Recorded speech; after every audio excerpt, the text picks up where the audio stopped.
me gustaría, doctor, si me permite, iniciar detonando una pregunta. Desde su punto de vista, ¿cuál considera que es el principal reto para acreditar las razones de género dentro del tipo penal de feminicidio? Pues muchas gracias a todos y a todas las que están aquí presentes, por supuesto al Poder Judicial, a la Escuela Judicial por invitarme a impartir esta sesión, digo, antes de darle respuesta a la pregunta, y que, bueno, me siento muy afortunado, muy orgulloso de estar acá y quiero transmitirles en estos minutos lo que yo vivo en la Fiscalía de Feminicidios, cuántas muertes violentas hay, por qué hay, cómo las investigamos, por qué matan a las mujeres, cómo es que surge este odio hacia la mujer, por qué se da el androcentrismo. También vamos a ver el género, brecha de género e infinidad de cosas que nos abarque el tiempo para poder hacerlo. ¿Cómo inicio yo una investigación en el turno? ¿Cómo se inicia? ¿Cómo se continúa? ¿Cómo deben de juzgar los jueces cuando se trata de mujeres? Y todo esto lo vamos a ver en este pequeño tiempo. Y también desde la parte más objetiva, es decir, desde la parte de la investigación, desde la parte de la fiscalía. Para ello, es importante establecer por qué surgen las razones de género y por qué surge este tipo penal. Entonces, recordemos también esta sentencia del campo algodonero, donde murieron más de 500 mujeres, fueron más de 500 mujeres asesinadas, derivado de, bueno, pues evidentemente no se sabe. ¿Y qué decía el Ministerio Público? Ministerio Público decía, yo no sé nada.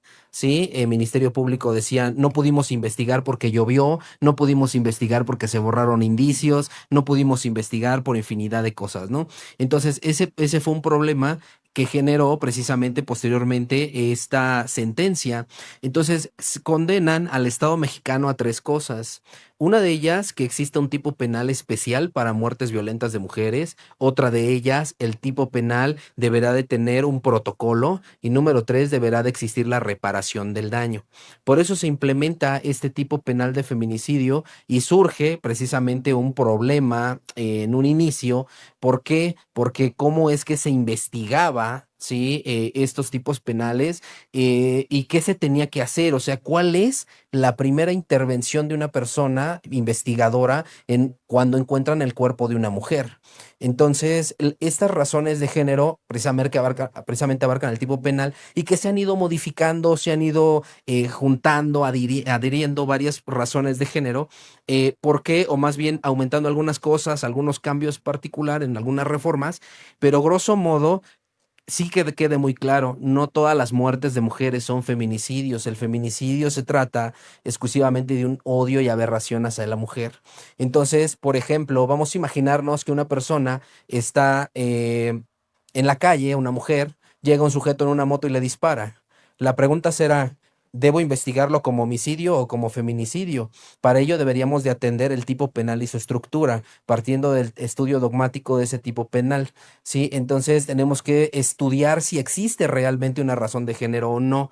¿Por qué? Porque el tipo penal de feminicidio es creado precisamente para hacerle ver a la sociedad que la vida de una mujer debe de respetarse, y eso no es una situación que haya surgido de ahorita. Si nosotros vemos el contexto de derechos humanos desde hace mucho tiempo, bueno, los derechos humanos han sido violentados. ¿En qué sentido? Ustedes encontrarán la Edad Media, encontrarán la Santa Inquisición y infinidad de cosas. Entonces, la mujer surge, ustedes recordarán por ahí del siglo XIV o XIII, algo que se llamó el palo de las brujas. No sé si lo han escuchado alguna vez.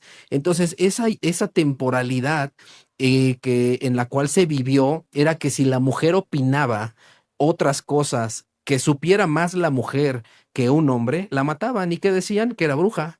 ¿Sí? Y la asesinaban. ¿Y qué decía? Porque era bruja y la quemaban. Entonces, ese contexto desde hace cuántos años lo estamos trabajando. Incluso se acordarán cuándo fueron los derechos de la mujer, incluso, ¿no? Incluso todavía hay algunas situaciones de androcentrismo, algunas situaciones complicadas en donde si viven todavía algunos abuelitos, por ahí todavía piensan, ¿no? Es que la mujer tiene que estar en la casa, la mujer que se dedique nada más al hogar y el hombre tiene que trabajar. Eso se le llama androcentrismo, eso se le llama patriarcado. Entonces eso, la pretensión de la institución al hecho de implementar un tipo penal de feminicidio, pues evidentemente es erradicar todo tipo de violencia en contra de la mujer.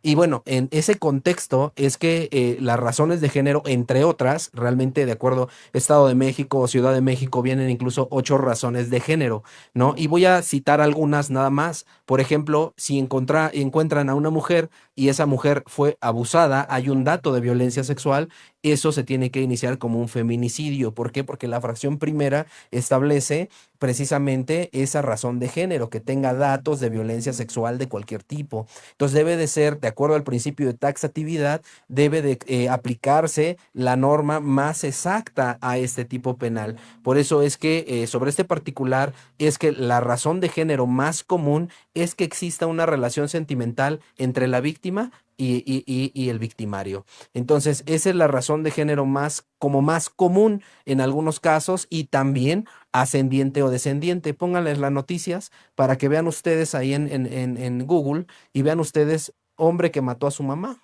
Y les va a salir infinidad de cosas, ¿no? Y que todos esos puntos tienen también un porqué. Hay una razón de género que es ascendiente cuando se priva de la vida a un ascendiente o a un descendiente.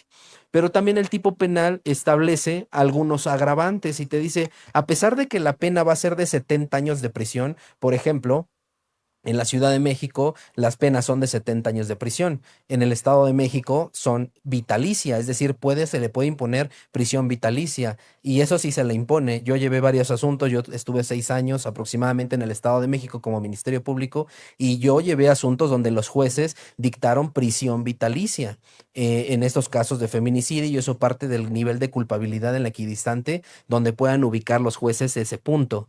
Entonces, la pretensión es demostrarle al Estado que la mujer se tiene que respetar y se debe de erradicar. Algunas agravantes, si el tipo penal dice 70 años, se va a agravar una tercera parte cuando un ejemplo sea menor de tanta edad, ¿no? O sea mayor de tanta edad, de 60 o de 70 años. Entonces, ¿por qué? Porque la Corte también posicionó a las personas en una categoría sospechosa y debe de ubicar las instituciones de acuerdo al primero constitucional, ¿sí? De promover, respetar y garantizar los derechos humanos, deberá de ubicar quienes están en esa categoría sospechosa y que están en un grado de vulnerabilidad. ¿Quiénes son esas personas? Pues las personas trans, las mujeres adultas, incluso todos los adultos, los niños, entre otras cosas. Entonces, eso se tiene que identificar de manera inmediata cuando se inicia un proceso penal, porque el trato deberá de ser de manera muy específica. Grosso modo, dando respuesta ahora sí, partiendo de esta información, es que las razones de género, ahorita las vamos a ver unas cuantas, ahorita le ponemos la presentación para que vean ustedes todas las razones de género, pero grosso modo, pues viene que tenga cualquier violencia sexual de cualquier tipo. La violencia sexual no solamente implica que haya sido abusada o que haya sido violada, sino también la violencia sexual es que su cuerpo también haya sido expuesto, sí, que haya sido desnudado y que haya sido incluso expuesto en la calle. Esa es otra razón de género. También que exista una relación sentimental, también que exista sobre ese particular una relación de amistad, una relación de confianza. Entre otras, son 8 razones de género las que maneja el código y que se pudieran agravar de acuerdo a ciertas circunstancias. Por ejemplo, cuando hubo un caso de que 2 sujetos abusaron de una mujer y entre los dos la mataron. Entonces ahí, cuando participan más de 2 personas, bueno, 2 o más personas, se agrava una tercera parte este tipo penal y la pena ya no son 70 años. Ahora ya estamos hablando que una pena pudiera ser hasta de 93 años, 6 meses o 4 meses. Entonces, para ello se requiere primero establecer si hay una razón de género o no. Insisto, si llegan unos sujetos en una motoneta y le disparan, inicialmente puede ser que se lleve como un feminicidio. ¿Por qué? Porque la investigación, por el simple hecho de ser mujer, debe de iniciarse, pero durante la investigación se puede percatar posiblemente que no fue una razón de género, sino que fueron otras circunstancias por la que privaron de la vida. A lo mejor pudo haber sido un robo, ¿no? Entonces ahí no hay razón de género.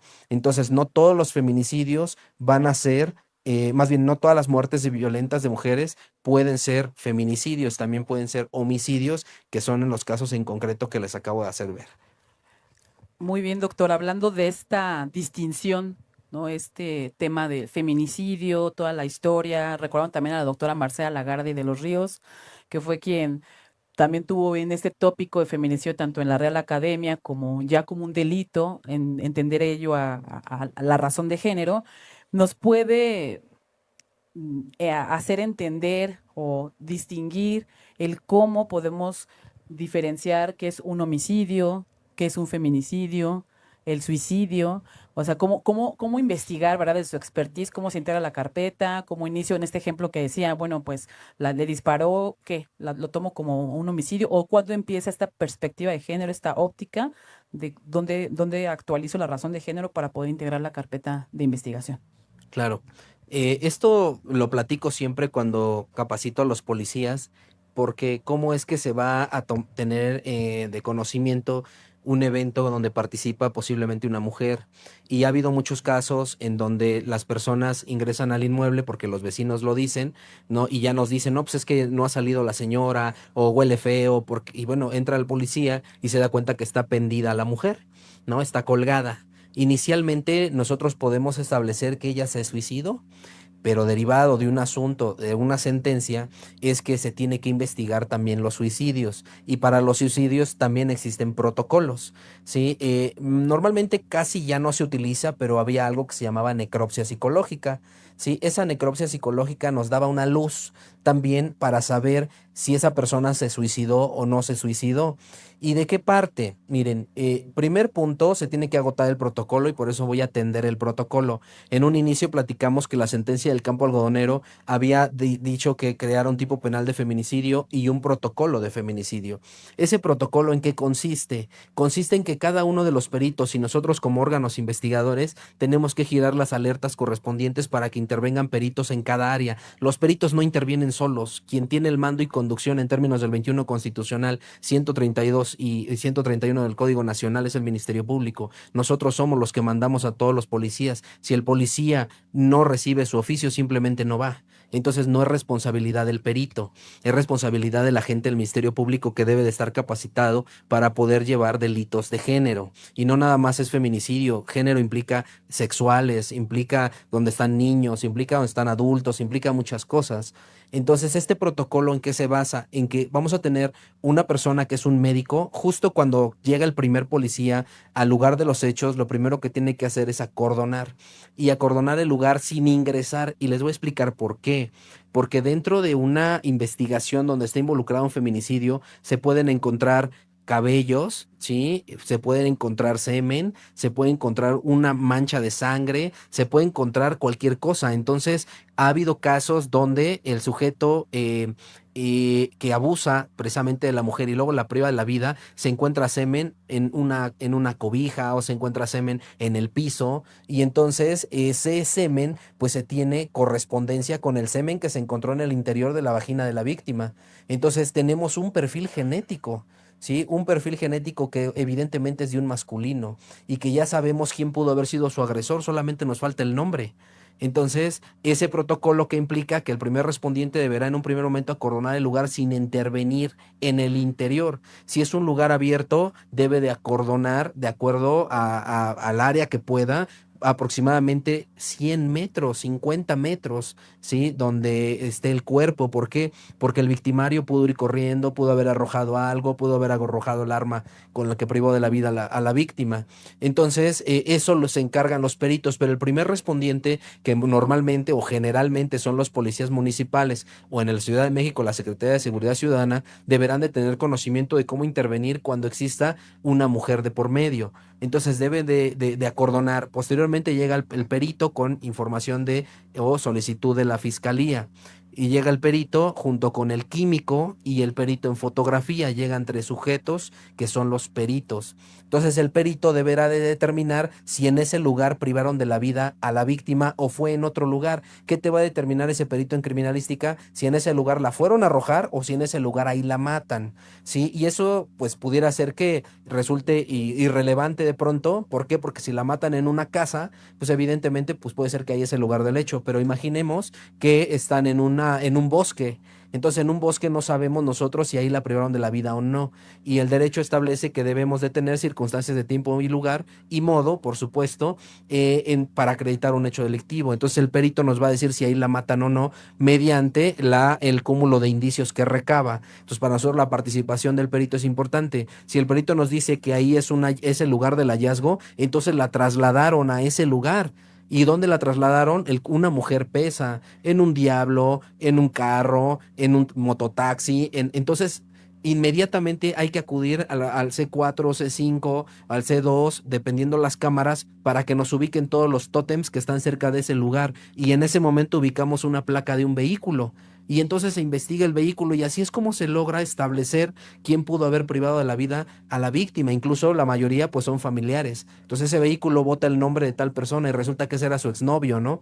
Entonces ya no encontramos al exnovio. Entonces el primer indicio o el primer sospechoso pudiera ser el exnovio, que no siempre es así, pero el protocolo así lo establece. Ahora, del policía lo primero que tiene que hacer es llegar, acordonar. En lo que los peritos hacen su levantamiento, el policía también puede ir a tocar a las casas para ver si hay cámaras, si alguien vio algo, si saben algo, trasladarse al C5 para ver si hay cámaras, si se ve algo, si saben algo, e informar por escrito. Posteriormente llevan el cuerpo al anfiteatro o al INCIFO, ¿sí? En donde en el INCIFO van a determinar la causa de la muerte. Esto es sumamente importante.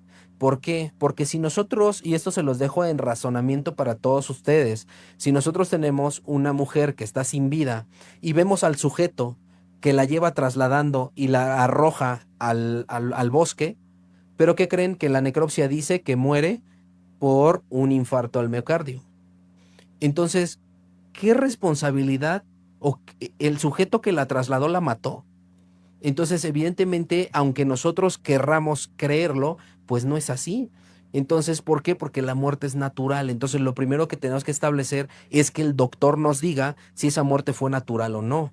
Entonces, el doctor, ¿qué hace cuando llegan las mujeres al INCIFO? Hace dos periciales, por decir así, en el Estado de México. En la Ciudad de México tiene otro nombre, pero en el Estado de México es ese certificado que hace el perito para determinar si tiene lesiones en el cuerpo. Es un examen externo únicamente. Y posteriormente en la Ciudad de México es otro certificado que se llama de feto o segmento o de la víctima, donde solamente se ve si tiene lesiones afuera. Y luego ya hace la necropsia, que es procedente a abrir las cavidades. ¿Por qué es importante esto? ¿Por qué? Porque hay niños, hay bebés de 1 año, de meses, donde la víctima dice que es una muerte de cuna. Entonces, cuando llegan las niñas al hospital, se percata que tiene golpes, a eso lo conoce, golpes, y que tiene equimosis de diferentes temporalidades, y eso se le conoce como el síndrome de Kempe o el síndrome del niño maltratado. Y eso implica precisamente ese menor existe un alto grado de probabilidad que lo hayan privado de la vida. Por eso el doctor, al abrir las cavidades, se va a dar cuenta que dentro de su cabeza, al abrir la bóveda craneana, va a tener un traumatismo cráneoencefálico, o a lo mejor el hueso hioides fue quebrado, o a lo mejor la muerte es una asfixia por sofocación de las vías aéreas. ¿Por qué? Porque muy probablemente, y si ha pasado, el papá está llorando al niño, ay, ya cállate, ¿y qué hace? Ya cállate, y cuando ve el niño ya no respira. Entonces, eso evidentemente es una investigación con perspectiva de género. Por eso todos los hospitales deben de estar capacitados. ¿Por qué? Porque la mamá es quien lleva a la niña, oye, hay una muerte de cuna, ya despertó así. Entonces, el doctor debe de revisar si tiene algún tipo de lesión y hacer algo que conocemos como notificación del caso médico legal. ¿Y eso qué implica? Interviene feminicidios. ¿Por qué? Porque la niña tiene diferentes lesiones en diferentes partes del cuerpo, debe ser investigado. El doctor no puede hacer una necropsia ahí, no puede ver qué tiene dentro de su cuerpo. Entonces el protocolo implica precisamente hacer ese estudio, esa valoración, y dentro de ese estudio, esa valoración, viene un ginecólogo, y ese ginecólogo, ¿qué es lo que hace? Pues revisa tanto la cavidad anal como vaginal de la víctima y determina si tiene equimosis y qué temporalidades tiene las equimosis y en qué partes con relación a las manecillas del reloj tiene esas equimosis, para lograr establecer si tiene datos de violencia sexual. ¿Para qué? Para que se adecue a algunas razones de género que como les acabo de comentar.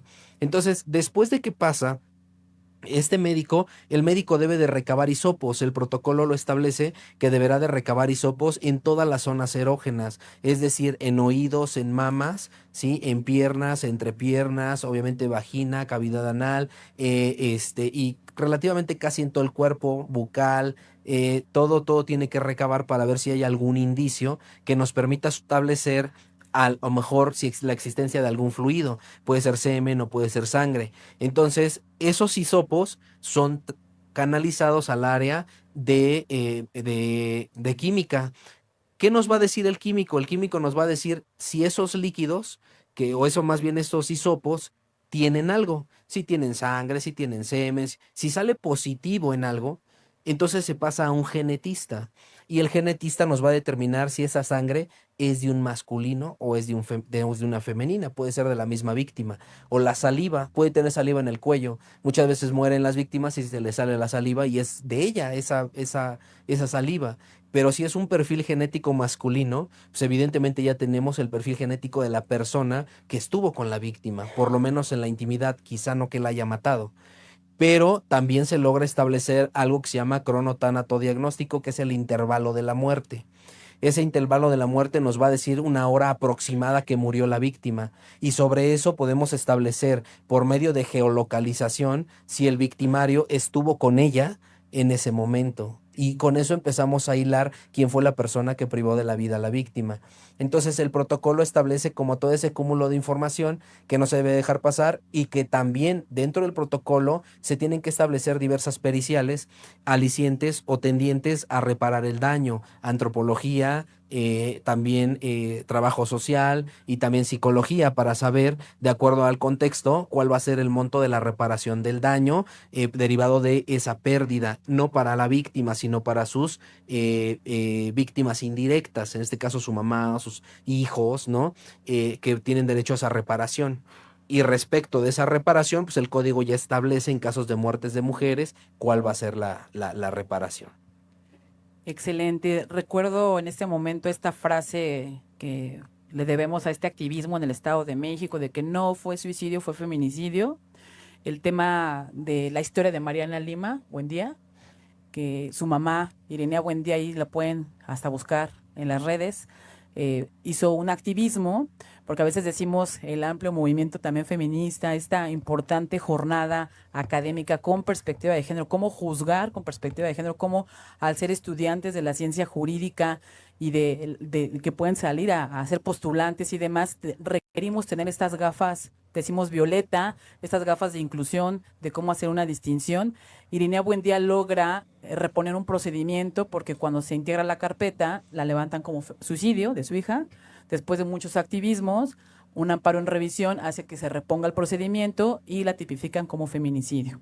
Entonces yo creo que también esta sentencia, la Suprema Corte es referente en México, junto con el campo algodonero, porque retoman las conclusiones torales y este protocolo que el doctor hoy nos hace visible, pues tiene que ver también con ese activismo de cómo investigar con perspectiva de género desde la integración y todo lo que nos cuenta, que me parece muy interesante, ¿no? Todos los estudios, todo lo que se vive y se va integrando una carpeta para realmente decir si fue un tema por razón de género, el androcentrismo, el patriarcado, cómo impactó en esta muerte violenta por el hecho de ser mujer.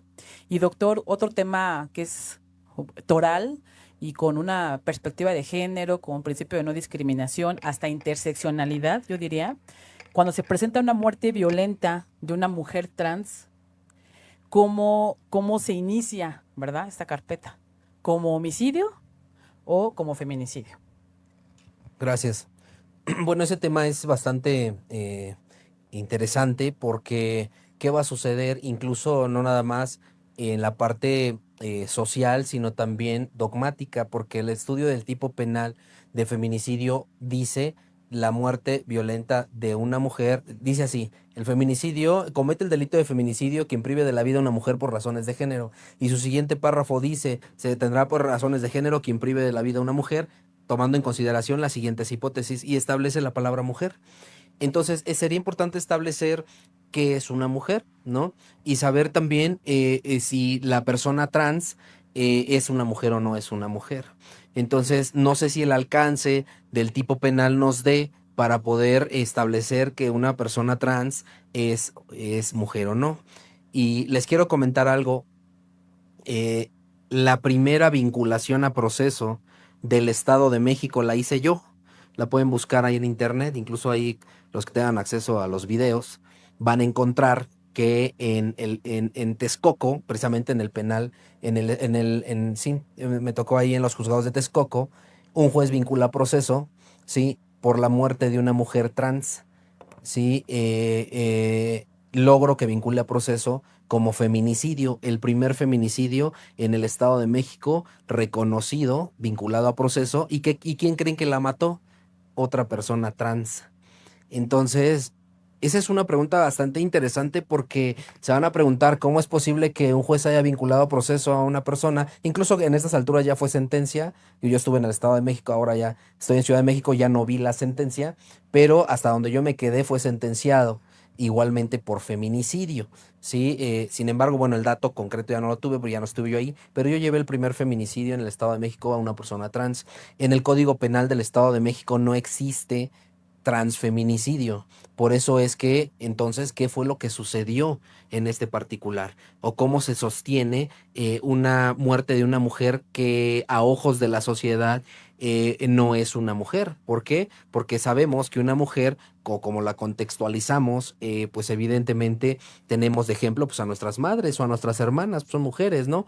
Pero si tuviéramos un hermano que sobre la marcha se fue transformando, por decirle así, hasta el punto en que ahora es mujer, bueno, el concepto, la conceptualización ya no va a ser de una mujer, ¿no? Entonces, eso es bastante complicado entenderlo y para eso nos vamos a tener que ir al pasado. Si ustedes recuerdan, hace tiempo, muchos años, incluso si ven películas ya de las viejillas, pues ahí incluso establece que si una persona, hombre, estaba vestido de mujer y estaba en la calle, se lo llevaban a la cárcel. Decían que eran faltas a la moral y se lo llevaban. Entonces, a estas alturas, pues ha evolucionado. El principio de progresividad de los derechos humanos, destacado precisamente con la reforma del 2011, se ha logrado establecer diversos puntos en donde se ha rebasado la sociedad.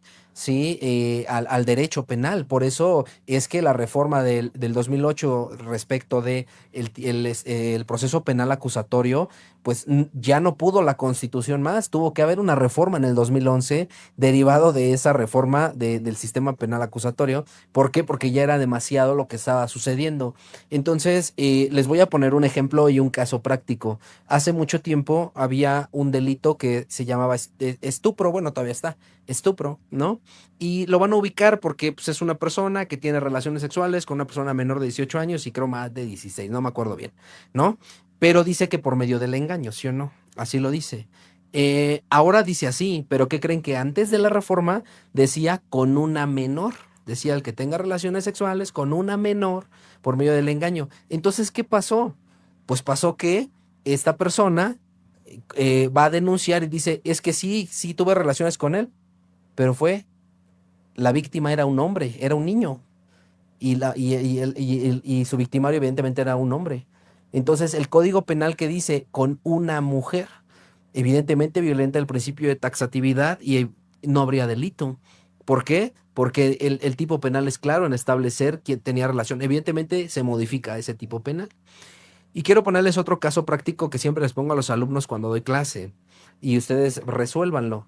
Pero son dos sujetos que están en una casa, están en una fiesta y en esa fiesta, en esa casa, conocen a una mujer y se empiezan a emborrachar, empiezan a tomar y los dos sujetos le dicen a la chava, ¿por qué no nos vamos a uno de los cuartos para estar más cómodos? Dice, sí, está bien. Entonces la chava accede, se va a uno de los cuartos, ¿sí? E ingresan al cuarto, empiezan pues a besar, a estar ahí los dos con la chava y después la chava ya no quiere. Y le dice, no, es que yo no quiero. Y dice, no, pues ahora sí, como ya estaban borrachos. Y entonces resulta que la chava le dice, no, porque soy una mujer trans. De hecho, tengo una vaginoplastía que acabo de hacerme hace un tiempo. Dice, y entonces no quiero, pues ya no quiero, ¿no? Ya. Entonces, uno de los sujetos la sujeta de los brazos, vamos a ponerle sujeto A, y el sujeto B le levanta la falda y le realiza la cópula por conducto o por medio o a través de la operación que se hizo, que fue la vaginoplastía. Le realiza la cópula, Sí, y posteriormente termina el cuate este y después le dice al otro, al sujeto A, pues ahora vas tú, y el sujeto A le dice que no. Le dice, no, ya mejor ya vámonos. Y se van. La pregunta que les tengo que hacer es, ¿qué delito es y qué forma de participación tienen los dos sujetos? O sea, si estamos ante un tipo penal de violación y estamos ante un autor material, coautor, partícipe, instigador, auxiliador, o tenemos autoría o alguna participación de ellos. ¿Por qué? Porque el tipo penal de violación es claro en establecer la introducción del pene. ¿En dónde? En la cavidad vaginal. La pregunta es, ¿una persona trans tiene una cavidad vaginal? No lo sabemos, por eso se entra al estudio dogmático del tipo penal y establecemos este delito. Y los delitos tienen elementos. ¿Cuáles son los elementos del delito? Objetivos, subjetivos y normativos. Tendremos que hacer una consulta normativa partiendo de un médico para que nos establezca si eso es una vagina o no.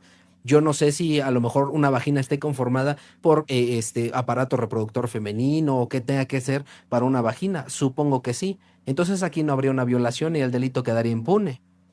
Entonces, ¿qué se tendría que hacer? ¿Por qué dejo aparejado esto? Porque, bueno, en este caso fue una violación, pero ¿qué pasaría? Ahora mátala, mátala porque, pues, para que no nos denuncie. Y entonces la matan y se dan cuenta ahora sí que hacen el levantamiento del cuerpo. ¿Qué sucede? Encuentran su identificación y resulta que se llamaba X, Juan Martínez, ¿no? Por dar un nombre. Entonces, ¿cómo se va a iniciar ese proceso? Si va a ser un feminicidio o va a ser un homicidio. Y la pregunta sería, si lo iniciamos por homicidio, ¿tendría responsabilidad el MP? ¿Por falta de perspectiva de género o sería lo correcto? ¿Por qué? Porque estamos ante una persona que en algún momento fue hombre y que hizo una transformación. Entonces, les quiero compartir que en la Ciudad de México hay una reforma y en la Ciudad de México sí existe el transfeminicidio. Yo he vinculado a proceso casi 4 o 5 por transfeminicidio. Entonces, en la Ciudad de México sí existe ese tipo penal, es reciente, pero en el Estado de México no está. Entonces, ¿cómo se estudia estos puntos? Pues se tienen que estudiar con relación a lo establecido en la reforma del 2011, haciendo, o más bien obligando a las autoridades a hacer una interpretación del control difuso de la constitucionalidad para poder establecer en su párrafo segundo del artículo primero ese principio de interpretación conforme. ¿Por qué? Y obviamente el principio también pro persona. ¿En qué sentido? En el sentido de que en este particular hay algo muy importante en la Constitución y esto se le conoce como el libre desarrollo de la personalidad.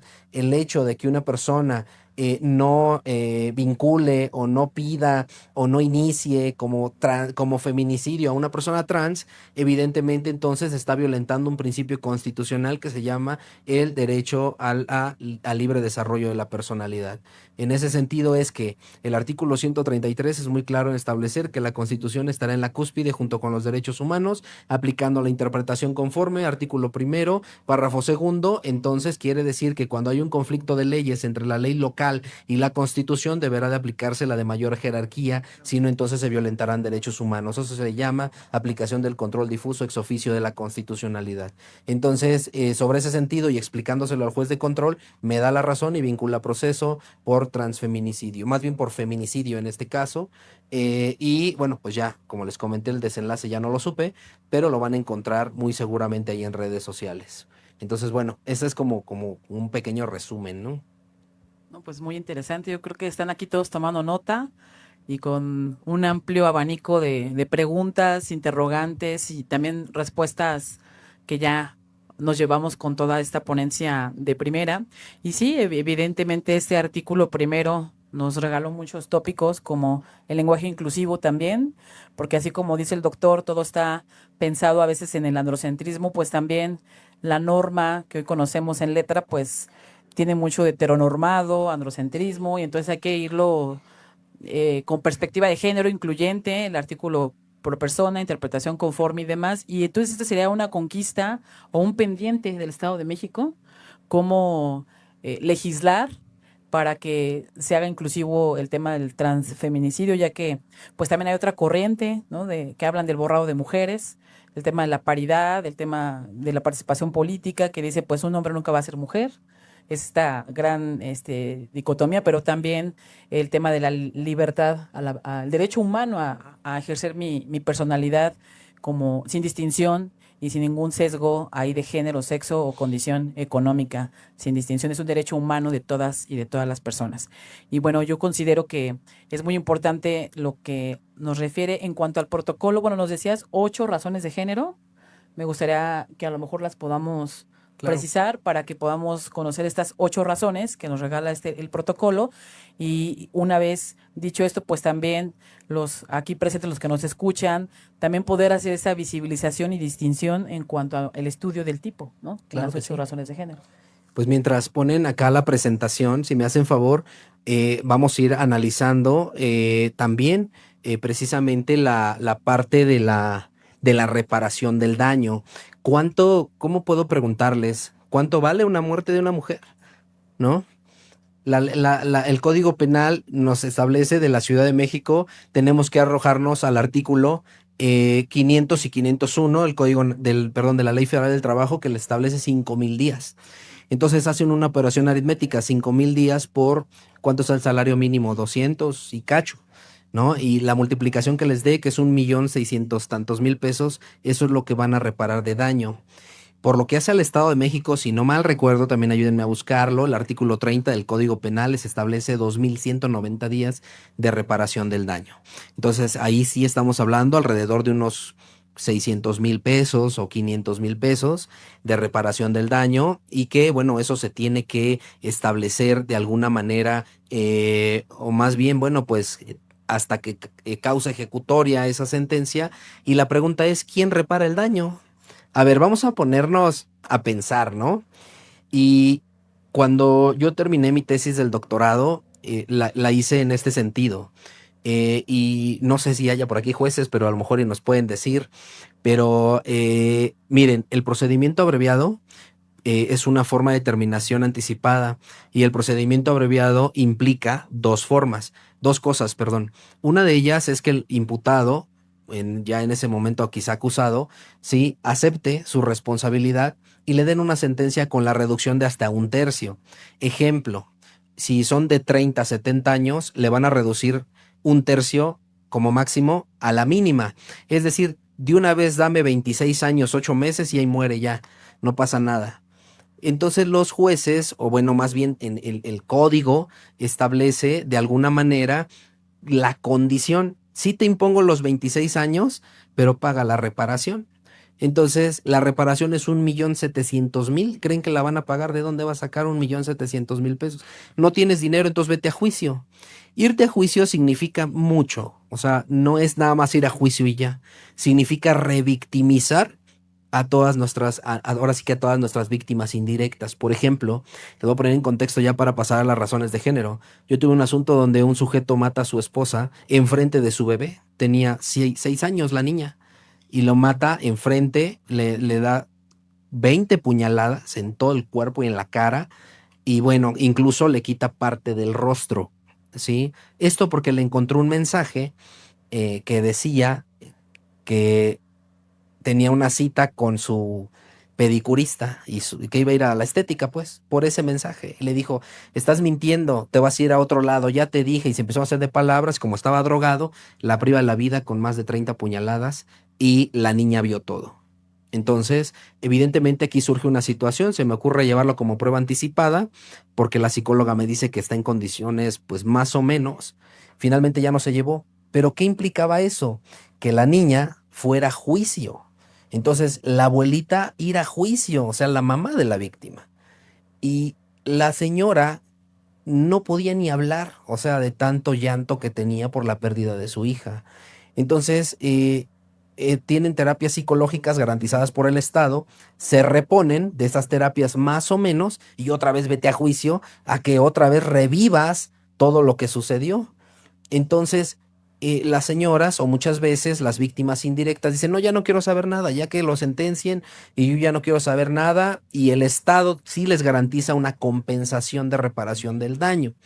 No todo, el millón y cacho, pero sí hacen un trámite para compensar precisamente ese monto, ¿no? Entonces, la víctima de acuerdo, el imputado de acuerdo, todos de acuerdo. ¿Y quién creen que no está de acuerdo? El juez. Si no me garantizas, no te vas al abreviado. Entonces, eso implica revictimizar y que a lo mejor la víctima ya ni vaya. Y si no va la víctima, ¿qué pasa? La víctima indirecta, perdón.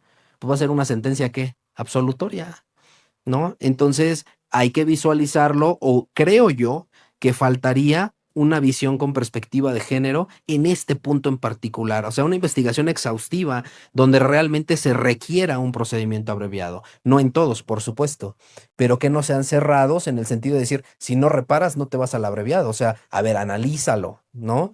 ¿Por qué? Porque la reparación del daño se puede hacer valer en ejecución, no necesariamente en este momento. Entonces, ahora, fíjense bien, lo peor del caso, te vas a juicio, le dan una sentencia condenatoria de prisión de 70 años, ¿le van a pagar a la señora? O sea, tampoco le van a pagar. O sea, por eso es como muy complicada esta situación, porque de todas maneras no le van a pagar a la víctima, ¿no? Y en este caso, víctima indirecta. Y bueno, para tomar en consideración estas razones de género, quise hacer un comparativo entre el Estado de México y Ciudad de México para saber cómo es que se maneja el delito de feminicidio. Por ejemplo, les comentaba 148 bis de la Ciudad de México, nos dice comete el delito de feminicidio quien por razones de género priva la vida a una mujer. Ahí está el nombre, mujer. Entonces hay que analizar dónde y qué significa mujer. Existen razones de género cuando se presenten los siguientes supuestos. Número uno, presente signos de violencia sexual. Si tiene signos de violencia sexual, va a ser un feminicidio. A la víctima se le hayan infligido lesiones difamantes, degradantes, mutilaciones o ataques con ácido. Eso también recientemente se agregó porque, no sé si se acuerdan de la saxofonista, ¿sí? Entonces yo he tenido también situaciones de esta naturaleza donde llega el sujeto y le dice, ah, ya no quieres estar conmigo, y agarra una botella y le avienta el ácido sulfúrico, ¿sí? En la cara, y bueno, pues ahí también, o también ha pasado que la privan de la vida y la cortan en cachitos para poderla ir a tirar. Entonces ahí hay una mutilación. Ahí dice infamantes o degradantes. ¿Esto qué significa? Sí, las lesiones infamantes, las degradantes o infamantes son las que, por ejemplo, ha habido casos donde le pegan a la mujer en una tentativa de feminicidio, le pegan a la mujer tanto que le dejan desfigurada la cara, y entonces llegan los familiares y la observan y eso causa indignación. Esa situación habla de las lesiones infamantes. Antecedentes que establezcan que el sujeto ha cometido amenazas o acoso. Ha habido casos donde inician carpetas de investigación ya por violencia familiar en contra del sujeto, nunca lo agarran y entonces ahora ya la privó de la vida. Entonces había un antecedente de esa situación, ¿no? Incluso también, perdón, en la parte 2 también habla de actos de necrofilia, ¿no? También en la fracción cuarta que les comentaba que es una de las más comunes, que es cuando el sujeto activo y la víctima haya existido una relación sentimental, laboral, docente, religiosa, institucional. Bueno, en este punto les dice laboral, docente, religiosa, institucional, de servicio o de cualquiera que implique una relación. En este punto habla de las cuestiones de trabajo, cuando las víctimas, cuando trabajan junto con la víctima, la empiezan a acosar y después ya no quiere y entonces viene este problema, ¿no? Hubo un caso, esto se los comparto también para que salió en las noticias, donde un maestro anduvo con una muchacha que era su alumna, ¿sí? Entonces, el maestro pues era casado, ¿no? Este maestro era casado y todo, empezó a salir con una alumna. Entonces la alumna, de pronto, pues sí, ella de alguna manera ya le había comentado a su mamá que salía con ese maestro, era mayor de edad, por supuesto, la alumna, y le dice a su mamá, sí, es que yo salgo con él y todo. Y después le empezó a decir a su mamá que ella no quería salir con él. Dice, mamá, es que yo ya me gusta otro chavito, ¿no? O sea, ya no quiero estar con él y no sé qué. Le dijo al maestro que ya no quiere estar con él y la empezó a acosar en la escuela. Ah, entonces tienes 5, entonces tienes esto, ¿no? Tu tarea está mal y quién sabe qué.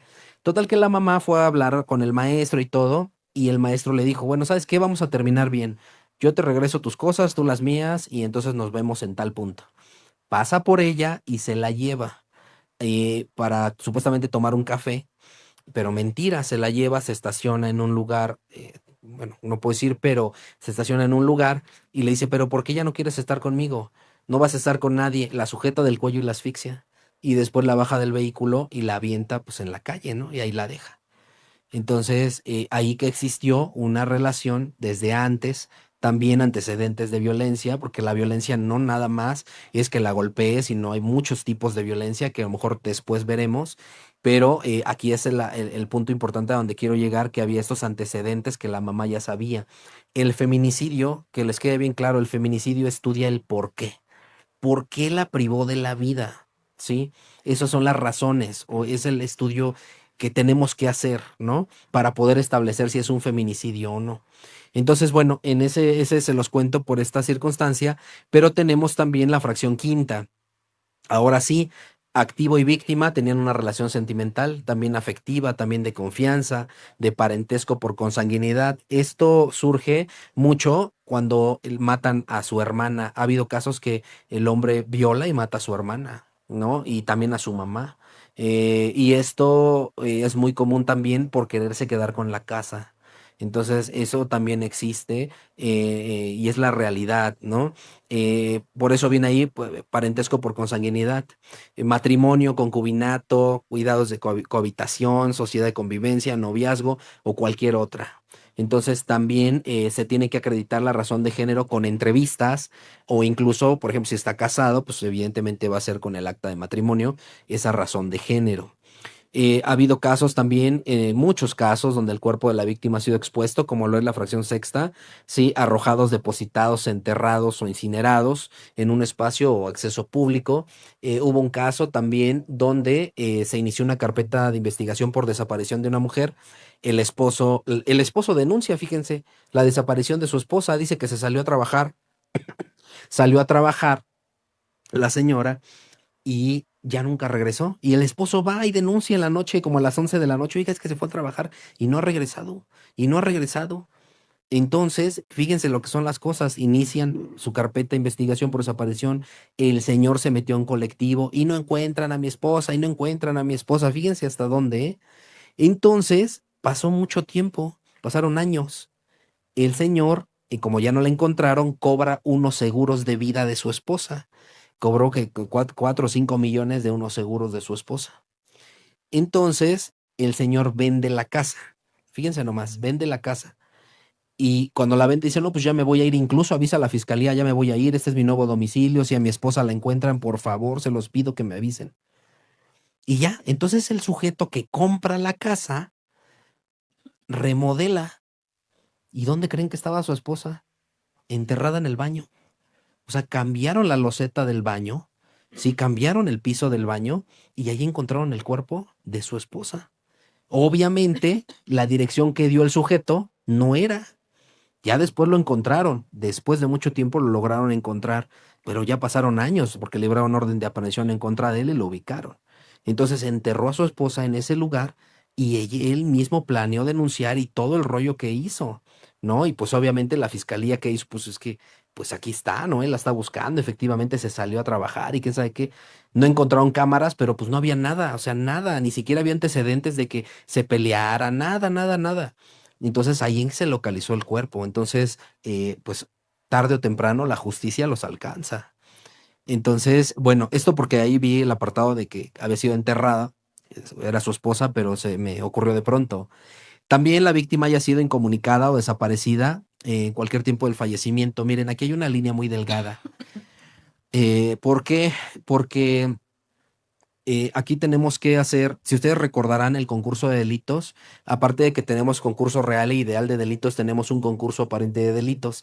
Y para poder establecer el concurso aparente de delitos necesitamos agotar ciertos principios, principio de consunción, especialidad o subsidiariedad, para poder establecer qué tipo de delito le va a tocar o si va a ser un concurso. ¿Por qué les digo esto? Porque si yo de alguna manera dejo incomunicada a una persona, pudiéramos estar ante otro delito. Puede haber un concurso aparente de normas. Entonces puede estar ante otro delito, puede ser a lo mejor esta privación ilegal de la libertad, o incluso pudiera ser un secuestro en su modalidad, en alguna de sus modalidades, entre ellas agredir a una persona o lesionarla.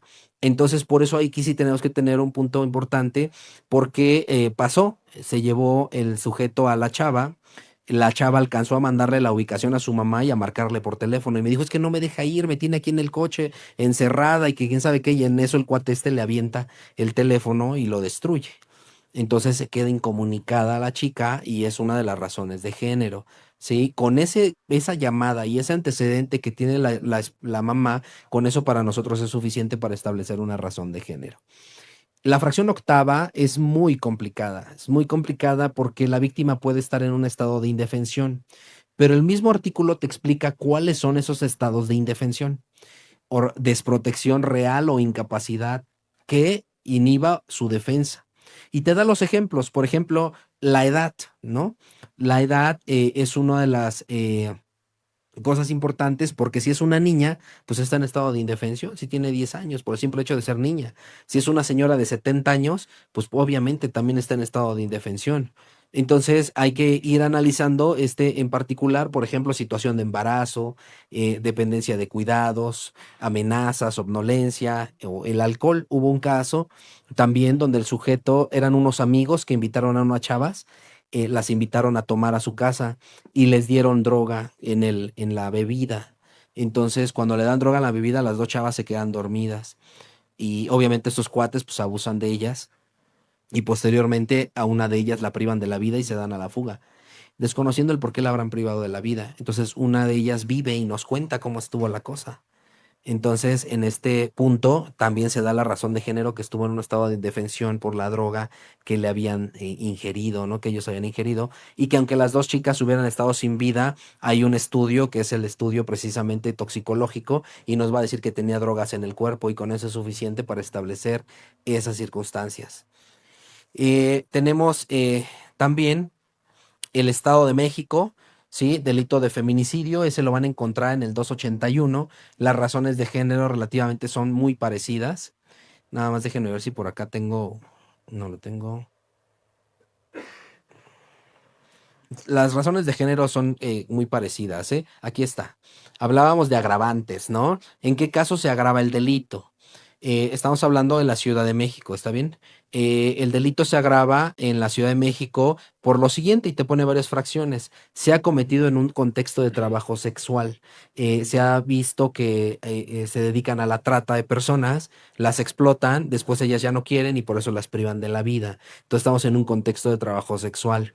Tenemos también, se ha cometido por dos o más personas, lo que les había comentado, ¿sí?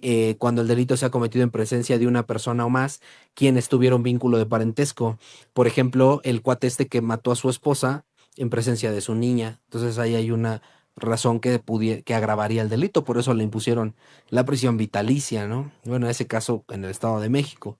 Y aquí sería la máxima 93 años, 6 meses más o menos. También cuando el sujeto activo o con motivo de su cargo o relación de confianza tenga la obligación y el deber de cuidado sobre la víctima.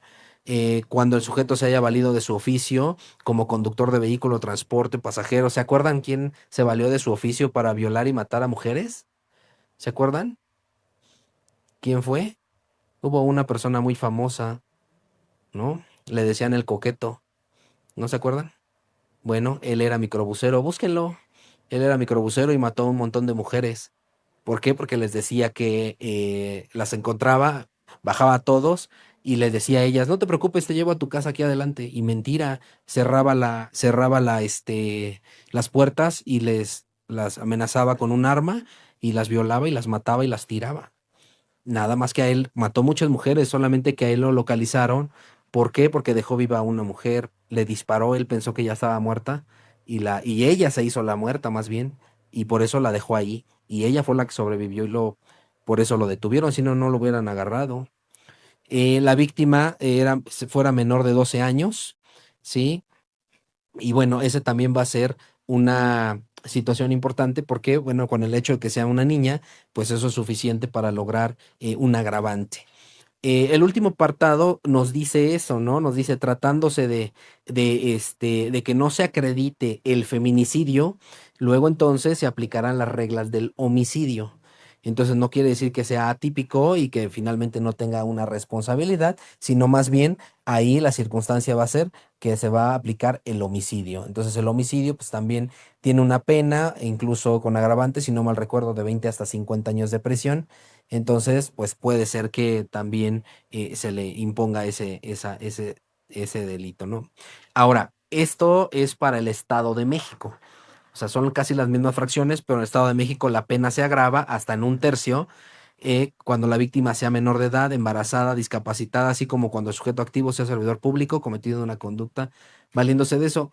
Entonces, es la diferencia como entre los agravantes entre el Estado de México y la Ciudad de México, ¿no? Y que, insisto, la Ciudad de México hasta donde yo me quedé, del Estado de México, perdón, hasta donde yo me quedé, todavía implica el tipo penal prisión vitalicia. Entonces, ahí la pregunta sería, ¿contraviene el 18 constitucional? Ese punto, entonces, ¿por qué los jueces lo imponen? Y yo se los digo porque a mí, bueno, no a mí, ¿verdad? Pero he pedido sentencias vitalicias y las han otorgado. Entonces, ¿será violatorio de derechos humanos? ¿Por qué en el código habrán puesto algo que se contraviene en las disposiciones constitucionales? Pero bueno, ese ya será otro tema, ¿no? Eh, y esto implica precisamente también la prisión que tanto ha sido debatida y que la prisión de carácter oficioso supuestamente no debe de aplicarse. Que de cierta manera, en algunos casos, la verdad es que estoy de acuerdo. ¿Por qué estoy de acuerdo en que se inaplique? Pues imagínense, ¿no? Les voy a poner un ejemplo. Una persona que dice un abuso sexual a menores, ¿no? Ese abuso sexual a menores y cuando ya lo dejan en prisión preventiva justificada, o en este caso oficiosa, porque, ¿por qué? Porque está en el 19 constitucional, el abuso sexual a menores. Entonces, imagínense, se queda 2 años en prisión, porque es lo que duró el juicio. Y luego llega una sentencia, ¿y qué creen que dice el juez? Absolutoria. Entonces, imagínense los 2 años que pasó en la cárcel para que le digan que él no lo cometió. Entonces, la verdad es que es bastante complicado esta parte de la prisión preventiva. Sin embargo, la Corte pues ya se pronunció por ciertos delitos en donde se van a hacer de carácter oficioso y entre ellos es el feminicidio. Entonces, el feminicidio pues evidentemente se los comparto, en Ciudad de México no dan prisión preventiva de carácter oficioso. A todos los jueces lo dan justificada. Entonces hay que justificar la prisión, es decir, no debe de ser de manera automática, sino que la prisión sirve para contrarrestar riesgos procesales. Y realmente son tres riesgos: riesgo hacia las víctimas o testigos, riesgo hacia también este riesgo hacia de sustracción, que pueda sustraerse de la acción de la justicia, o también este riesgo que obstaculice la investigación. Si esos tres riesgos, los tres o alguno se actualiza, será suficiente para la imposición de la medida cautelar. Y esto también tiene que ver desde el momento en el que se pide una orden de aprehensión. Si una orden de aprehensión la libra el juez es porque existe necesidad de cautela, y la necesidad de cautela se establece precisamente en esos puntos de riesgos procesales. Entonces, por eso es que parcialmente sí estoy de acuerdo en que se justifique la prisión. Sin embargo, en este tipo de delitos considero que, bueno, pues sí debería estar la prisión preventiva oficiosa, porque se los puedo jurar, o sea, las personas que cometen delito de feminicidio, completamente seguro que sí lo cometieron. Aquí no hay duda, porque hay pruebas científicas de que participaron, hay pruebas muy contundentes de que participaron. Entonces muy seguramente será una sentencia condenatoria. Por eso es que creo que en los feminicidios sí debería de aplicarse sin necesidad de justificar la prisión preventiva oficiosa, porque este sujeto, esa pena que pudieran tener sería un aliciente para la sustracción de la acción de la justicia, aunque la Corte ya se ha pronunciado que la pena no es un aliciente, no pudiera ser, pero de manera aislada. Sin embargo, con otras, tomando en consideración otras medidas, pudiera ser necesario que se aplique. Entonces, por eso los jueces deben de tener y juzgar con perspectiva de género, como están obligados, ¿no? Y aquí dejo pues una tesis, ¿no? Donde establece 201, 38, 66, donde los jueces deberán juzgar con perspectiva de género. ¿Y esto qué implica? Que observen quién es la persona que tienen ahí enfrente. Es una niña, ¿no? O a lo mejor es una mujer adulta, o a lo mejor por el simple hecho de ser mujer o mujer trans, deberán de tener especial atención en ese particular, ¿no? Les comentaba también que existe ya un protocolo con perspectiva de género publicado por la Suprema Corte de Justicia desde el 2013, entonces pueden buscar ese protocolo para juzgar, pero también hay un protocolo que es el protocolo para investigar delitos de feminicidio, ¿sí? Con el simple hecho que lo pongan así, pues ya lo van a localizar. Y bueno, en resumen, es lo que yo les vine a decir aquí, ¿no? Que es precisamente cómo se investigan los delitos de feminicidio y por qué también de alguna manera lograr entender por qué los hombres privan de la vida a una mujer. Entonces, Entonces, ahorita más adelante les doy un contexto, si nos da tiempo, un poquito como una historia, para que también lo puedan ustedes más digerir, ¿no? La Ley General de Víctimas también nos habla precisamente de esta protección hacia las mujeres. También tenemos a la Convención sobre la Eliminación de todas formas de discriminación en contra de la mujer. Esta CEDAW, precisamente desde que la Asamblea de las Naciones Unidas, el 18 de diciembre del 79, y que esta, bueno, entra en vigor en el 81, en donde establece precisamente el cese de la violencia en contra de la mujer y que esto debe de ya detenerse por conducto de las autoridades. Insisto, tenemos Campo Algodonero, más de 500 mujeres asesinadas. Tenemos también estas indígenas que fueron violadas y asesinadas también en Chihuahua, después por militares. Y derivado de esta información y también de la desaparición de Rosendo Radilla Pacheco, que entra a colación como un antecedente de violación de derechos humanos, es que se crean cuestiones especiales. Por ejemplo, esta se crea el tipo penal de feminicidio y también una fiscalía especializada de feminicidios donde laboro actualmente. Porque derivado de estas circunstancias, donde solamente y exclusivamente podemos estar personas especializadas en género.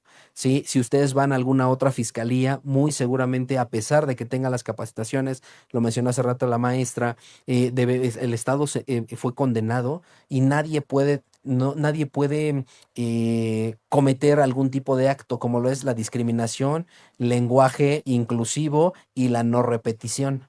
Entonces es importante tenerlo en la mente porque atendemos mujeres y mujeres trans.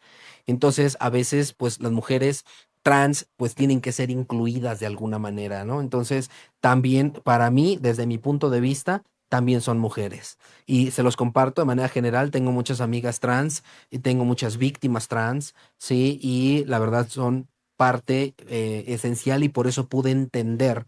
Incluso en una investigación que hice del transfeminicidio, en esa investigación tuve que entrevistarme con muchas mujeres trans y ellas me explicaban por qué son vulnerables, porque la pregunta es de manera si yo tuviera alguna situación peyorativa, diría, bueno, si son hombres, ¿no? Entonces pueden defenderse. Entonces, era una pregunta rectora de mi investigación, en donde ellos me dicen, es que Lick, nosotros no tenemos la misma fuerza que los hombres. ¿Por qué? Porque tomamos pastillas para poder perder esa fuerza, porque tenemos cirugías en pechos, en glúteos, en las piernas, en la cara, en la nariz, en los pómulos, en el cuello. Si usted solamente me avienta para allá, yo puedo terminar terriblemente lesionada por todas las cirugías que tengo. Entonces eso lo hace vulnerable como una mujer, además de que eso es externo. Entonces imagínense despertar un día y que no sean quienes quieren ser, que a fuerzas vivan como les dio su organismo. Entonces, entender eso es muy complicado, como también entender, ¿sí? Que a la mujer se le respeta, la mujer no es para la casa. Yo no sé quién dijo o quién inventó que decimos trastes y es mujer, decimos ropa y es mujer, ¿no? Y les comparto, y esto, la verdad sí lo quiero hacer extensivo porque capacito a los policías y ellos son los que, una parte muy alta de los que cometen feminicidios, los policías. Hay muchos policías en la cárcel por privar de la vida a sus mujeres. ¿Por qué? Porque no logran entender que a la mujer, bueno, más bien el hombre está en igualdad de circunstancias que la mujer. ¿Cuántas veces el hombre ha lavado su ropa? ¿Cuántas veces el hombre ha lavado los trastes? ¿No? Cuando llegan a la casa, llegan cansados del trabajo. Así que me hiciste de comer, sírveme. Y la mujer no trabajó ya, no trabajó cuidando a los niños, no trabajó llevándolos a la escuela, no trabajó llevándolos al aseo. Si ustedes contrataran a una persona que les hace el aseo, ¿cuánto le tendrían que pagar? Si ustedes se posicionaran, hagan de cuenta que los hombres están divorciados y tienen a sus niños y su casa, le tendrían que pagar a alguien. La pregunta es, ¿cuánto le pagan a sus esposas por todo eso que hacen? Nada. ¿Sí? ¿Por qué? Porque la concepción que tiene el hombre en la cabeza es que ese es su trabajo y eso es mentira. Entonces es muy complicado entenderlo, es muy complicado eso y yo se los comparto. O sea, obviamente yo sí le pago un sueldo a mi esposa, ella también es abogada, pero se encarga de la casa. Yo sí le pago un sueldo. ¿Por qué? Porque es un trabajo que está haciendo. O sea, a ver, si yo contrato una persona que lo va a hacer, le voy a tener que pagar. ¿Sí? Entonces, esos comentarios, ¿sí? Son los que se tienen que evitar para lograr establecer igualdad entre la mujer. Entonces, bueno, en contexto, no sé si tenemos otra pregunta, ¿tenemos tiempo? Bueno, pues según el programa ya tenemos un par de minutos, pero yo también quisiera preguntar al público si hay algún comentario, alguna intervención o damos continuidad, ¿no? O- Acá unas tres participaciones, por favor, Ok. de un par de minutos para retroalimentar. Ok, ¿Qué tal, licenciado? Buenas tardes. buenas tardes. Durante su disertación me llamó mucho la atención que mencionó acerca de la intervención que realiza el agente del Ministerio Público para perseguir este tipo de delitos.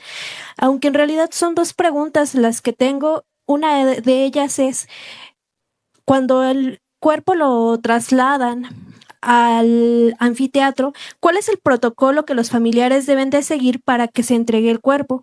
Y la segunda es, ¿bajo qué parámetros se vale el agente del Ministerio Público para exponer la narrativa de hechos ante el juez de control? Ok, le contesto la primera y la segunda ahorita porque se me olvidan las preguntas juntas, ¿no? Bueno, es importante, primero, el contexto. Cuando encontramos un cuerpo de una persona, no sabemos de quién es. Entonces tenemos el cuerpo y lo llevamos al INCIFO y se procesa y se empiezan a tomar, como no sabemos de quién es, pues empezamos a mandar oficios diferentes, como lo son odontología, antropología, entre otros, para que logren establecer el cuerpo, facciones y se pueda hacer una ficha y puedan buscar en otras fiscalías si han denunciado una desaparición. Eso es cuando encontramos un cuerpo que no sabemos de quién es. Porque, y bueno, ya después las víctimas llegan y dicen, oiga, es que fui a la Fiscalía de Desaparición Forzada y creen que esa persona que está ahí es mi hermana o es mi mamá porque tiene las mismas facciones. Ah, bueno, lo siguiente es, véngase, porque le voy a mostrar unas fotografías. O en algunos casos, incluso ellos quieren ver el cuerpo físicamente. A mí me ha tocado. No, no, yo no quiero ver fotos, yo quiero ver el cuerpo. Ah, bueno, entonces se muestran fotografías. A ver, ¿qué distingue a su familiar? No, pues tiene un tatuaje que dice esto, tiene otro tatuaje en tal parte que dice esto. Aquí están las fotos de los tatuajes. ¿Sí es o no es? No, sí es mi hija. Ok, entonces ya es lo único que mostramos y podemos hacer una prueba de genética si es necesario, pero si ya la identificó, entonces no va a haber mayor problema. Luego dice, no, muéstreme su rostro porque pues es necesario, dependiendo cómo esté el cuerpo, insisto, ¿no? Entonces ya se lo mostramos y no, pues es que sí lo reconozco. Entonces, ya que lo reconoce, solicita la devolución mediante una entrevista. Ahora, el doctor ya le dijo, no, pues que si es el cuerpo de su familiar, ahora vaya con el Ministerio Público para que se lo entregue. Entonces vienen conmigo y lo que yo hago es una entrevista y me va a decir, mi hija se llamaba así o mi mamá o el familiar se llamaba así, tenía tanta edad, vivía con estos, tiene hermanos, todos los antecedentes, desde cuándo vivían, dónde vivían y posteriormente lo acredito con el acta de nacimiento de mi hija, que es ella, el CURP, unas fotografías y con eso, y bueno, lo que sepa y le consta de los hechos. Con eso yo le doy un oficio y le hago del conocimiento que como está en una investigación, no puede cremar el cuerpo. ¿Sí? ¿Por qué? Porque pueden hacer en cualquier momento una exhumación y pueden revisar, eso no nosotros, por supuesto, sino la defensa. Acuérdense que hay una defensa que puede pedirlo. Entonces, ya se le hace la notificación, nos firma y posteriormente se va al INCIFO y ahí le entregan el cuerpo a través de su funeraria, ¿no? Y ya lo pueden velar y hacer todo lo necesario. ¿Y su segunda pregunta, cuál era? Sí, la segunda pregunta es, ¿bajo qué parámetros se vale el agente del Ministerio Público para exponer la narrativa de hechos ante el juez de control? Bien, mira, el juez de control, nosotros depende, si ya vamos a solicitar una orden de aprehensión, necesitamos estructurar un hecho y ese hecho debe de estar sustanciado con datos de prueba, que son las entrevistas de las personas y dictámenes. En conclusión, nosotros tenemos que establecer la probable participación del sujeto en el hecho que nos ocupa, con base en entrevistas y periciales. Entonces, lo exponemos con el juez, primero el hecho, clasificación jurídica, forma de intervención y después los datos con los que contamos para hacer la probable participación del feminicida en el proceso. Sí. Bueno, las demás preguntas les proponemos se puedan recoger a través de los organizadores aquí de la escuela judicial para que tener el tiempo. Y bueno, pues muchas gracias al doctor Eric por en marco de este 8 de marzo, en marco de estas jornadas académicas que han sido totalmente un éxito. el cual hay muchos tópicos que hoy nos llevamos, pero también muchos retos, desafíos, y me encanta esta parte que bien refiere el doctor, de que, bueno, para deconstruir este sistema heteronormado, patriarcal, que hasta a lo mejor también ha tenido estas por razones de género y demás, para la perspectiva de género, para juzgar con perspectiva de género, requerimos que tanto hombres como mujeres le entremos al estudio, ¿verdad? Reconozcamos estas 8 razones de género que pueden permear en el no juzgar con esta perspectiva, en cómo se integra el tema de feminicidio, el protocolo que existe, los tópicos que tenemos de la sentencia de Irinea Buendía, también el tema de suicidio, lo pendiente a legislar en el Estado de México. Y sin más, pues muchísimas gracias, doctor, muchas gracias al Poder Judicial, a todas y todos ustedes, a quienes nos ven por el Facebook Live, y pues sin más, un fuerte aplauso para nuestro ponente. Gracias. Gracias. Agradecemos la participación del doctor Eric Mejía Iglesias. Un aplauso, por favor.